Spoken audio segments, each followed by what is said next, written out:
When we look at Neville's stuff, we see such an emphasis, seemingly, a lot of the time online, on technique, on doing things like SATs, on the very specific visualization exercises that Neville gave, as well as the kind of like affirmation type exercises Neville gave, meaning like, being in a state akin to sleep and saying like, thank you, thank you, thank you, thank you, over and over again, doing stuff like that. I'll put a link above to a mini course that we did earlier this year, all about these wonderful techniques that Neville teaches.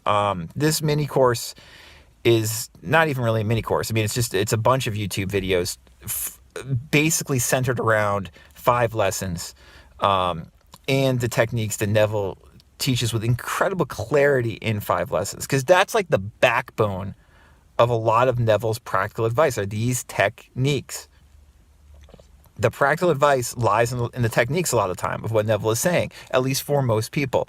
And in that playlist, I also think at the end of it is a discussion Cecilia and I had about revision, which is another one, obviously, of his famous techniques. But here's the thing. Neville often said that it's not really about the techniques. This is what's so interesting to me, and I think will be interesting to some of you watching. He said it's about the assumption, right? And this is the law of assumption, as he liked to call it. And that term has been, basically bastardized by the community, in my opinion. But it's about assuming something being real and it becoming real because of that. And so he says this, even though he talks about techniques a lot, especially earlier in his career. The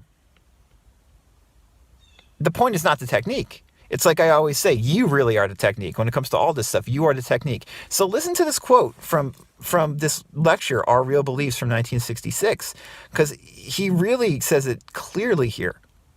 He says, well, how to persuade myself that I have received what at the moment reason is denying and my senses deny. I use all this technique. And the technique is all figurative, has no power whatsoever. It is what it is implying.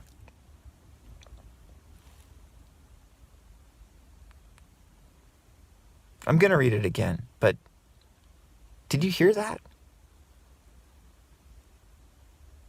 Neville's saying all these techniques that he's so famous for today, SATs and all the different versions of all the things you can do in a state akin to sleep, imagining the end, revising. He says all these techniques are figurative. They have no power whatsoever. In and of themselves, they mean nothing. It's simply about what they're implying, which is the fulfilled desire.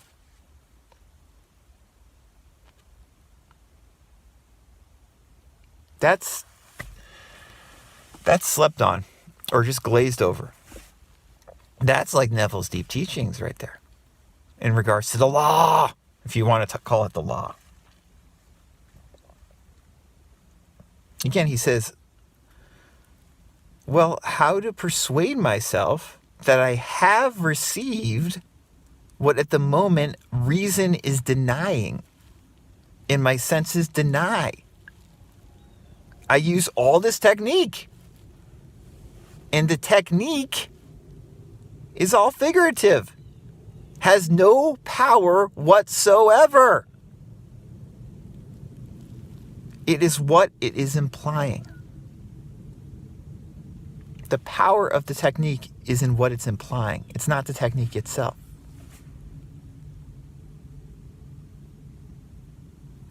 And this links up beautifully with what we always talk about. Joseph Murphy talks about the law of belief. I'll put the playlist to that above. And, Coué always talks about having expectancy. All these teachers basically talk about having expectancy. If you believe something is going to happen, in all likelihood, in some significant way, it's going to happen. Right? That's like the backbone of so much of this manifesting, law of assumption, law of attraction advice. And the technique to get you there It doesn't matter in and of itself. You can do any fucking technique as long as you believe and have this expectancy. That's what Neville's saying here. That's where the magic lies. That's where, like, you see Neville and all these New Thought teachers giving all these biblical verses where, Jesus speaking about, believe it so and it will happen. That's it. It's that idea, that framework. We get lost so often in certain techniques and like, oh, what should I do? Da da da da da. What you should do is believe and be expectant. What's hard is figuring out how to be expectant, how to believe. Once you figure out how to believe and to be expectant, that's it. You've done all you have to do. You see? I mean, that's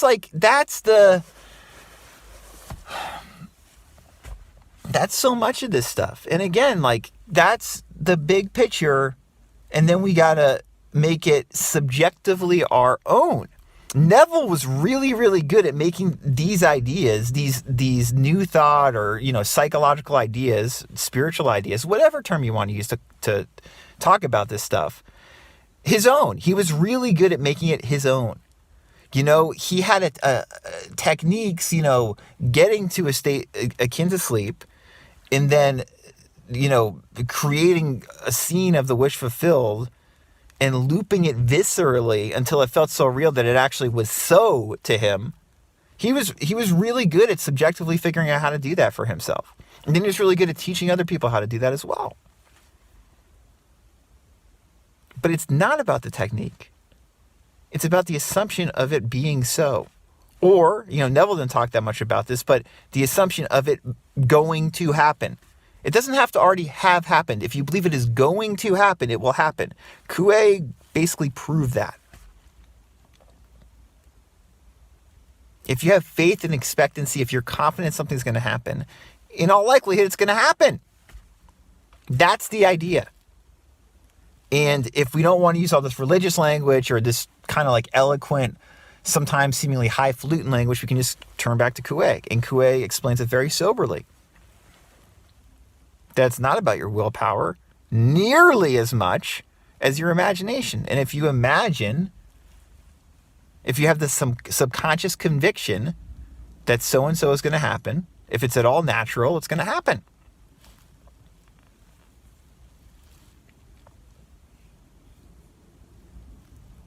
So I love this quote from Neville. I'm going to read it one more time. Well, how to persuade myself that I have received what at the moment reason is denying, and my senses deny. I use all this technique, and the technique is all figurative, has no power whatsoever. It is what it is implying. If you want help figuring out what it is implying, if you want to chat with me, if you've never talked with me before, I'm not very good about responding to comments on YouTube. I've been better recently, but I usually don't respond to comments. But I will gladly talk to you on email or even on Zoom.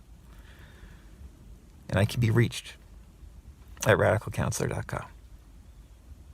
Hope this was helpful.